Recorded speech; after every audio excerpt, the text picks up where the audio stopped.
Alors, nous avons des ventes réalisées en 2023 et 2022. Nous voulons calculer le taux de variation. Donc, on l'a calculé ici, on a mis une formule, mais on veut le faire de façon automatique, c'est-à-dire qu'on veut taper une formule et puis automatiquement, il va calculer le taux de variation.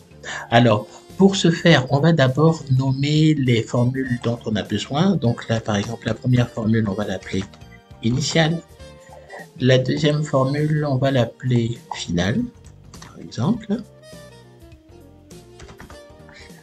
Et ensuite, on va utiliser la fonction lambda. Lorsqu'on tape la fonction lambda, on met les données dont on a besoin, les deux paramètres, initial, final, et ensuite on fait le calcul, c'est-à-dire la donnée finale divisée par la donnée initiale moins 1.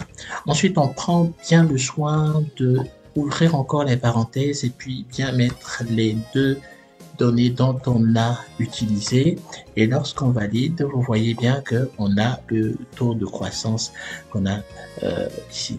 Alors, donc, pour rendre ça de façon automatique, on copie la formule sans les deux parenthèses finales. On va définir un nom. On va mettre le nom, on va l'appeler taux de croissance. Voilà. Ensuite, on copie la formule qu'on a utilisée, lambda. Et lorsqu'on valide, voilà, alors donc je supprime ça.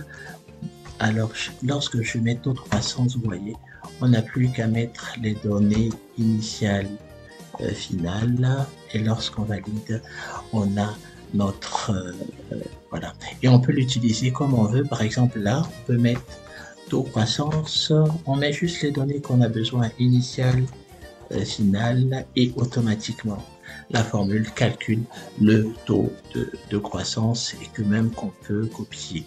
Donc, vous voyez bien que c'est quand même largement mieux de mettre ça que mettre cette formule qu'on peut oublier. Voilà. Je vous remercie de votre attention.